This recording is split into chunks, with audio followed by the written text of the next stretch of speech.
election, former New York City mayor and former prosecutor Rudy Giuliani. Mr. Mayor, we put up on the screen last night three specific laws. I saw it, and I heard your interview with my close personal friend, Judge Mukasey.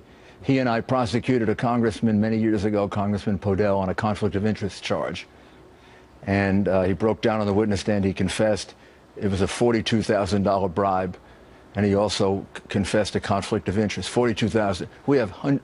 We have millions of dollars involved here. She should have been under investigation 2 months ago if the Justice Department was acting honorably and apolitically. The minute she announced that she destroyed anything, personal or government records, the minute she said that, everything should have been subpoenaed on day one. She got a political break that nobody else would get. General Petraeus committed a nothing compared to what she has done. Yeah. Whether this Justice Department can do it or not, or this administration can do it or not, this woman needs a criminal lawyer. There is any doubt there are at least a half dozen statutes where the facts suggest that she violated the law. Now, they have to be proven to be true. The conflict of interest law is very, very simple. It's 18 U.S.C. Section 208, and it says if you act in any manner in which you or your spouse has a financial interest, you're guilty. You go to jail for 2 years, and you can't hold a federal office for the rest of your life. On one hand, the president was getting millions of dollars in speaking fees. The foundation was getting millions of dollars in money, and she was taking action, unusual actions on behalf of those entities, including UBS. That's only one of 10.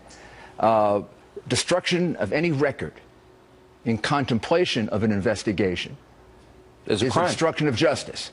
18 U.S.C. Section 1519. Now, she voted for the change in that statute that says in contemplation of any investigation. When these records were being destroyed, there wasn't a contemplation of investigation. There were 8 House investigations going on. And how she can separate personal from government. Well, she made the decision. Well, but the minute you start using that phone as a government phone, I'm sorry, it's government property. Destruction of government property is a separate federal crime. She actually sent out to her very own department that the State Department requires employees to preserve records, et cetera, et cetera.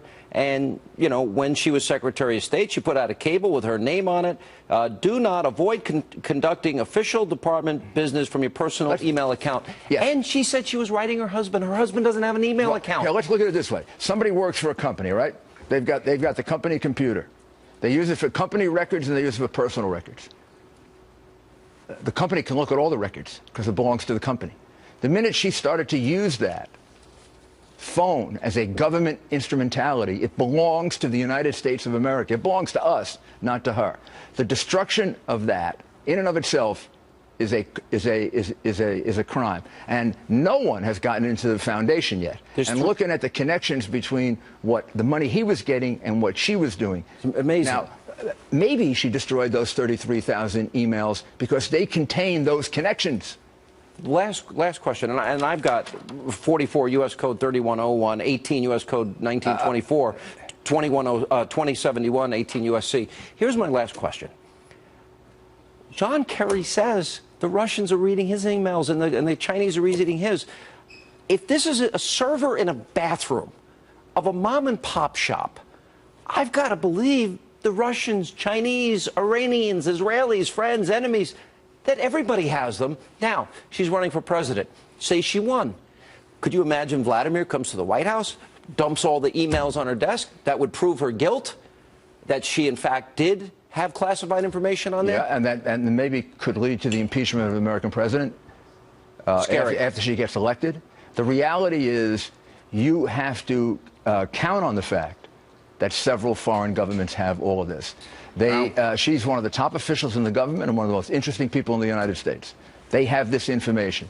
And if there is a single email that connects her to any of that money that Bill Clinton is getting, it goes from conflict of interest to bribery, which is a 15-year and obstruction of justice, right? And when she destroyed the personal emails, there were plenty of reasons for her to do it. To obstruct the Benghazi investigation, to obstruct the investigation of her leaking of her mishandling of classified information, to obstruct a possible bribery investigation.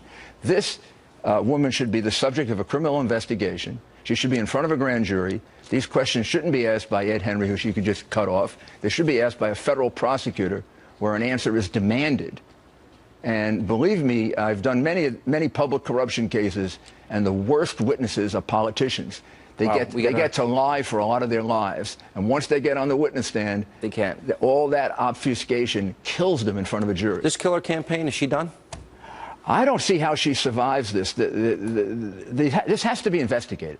The Justice Department will lose all integrity if it doesn't put her under a full and complete investigation. She has committed crimes, allegedly, possibly, that are far worse than things we've put other people in jail for, not jail, rather convicted, like General Petraeus. All right. Thank you, Mr. Mayor. Appreciate it. Donald Trump says illegal.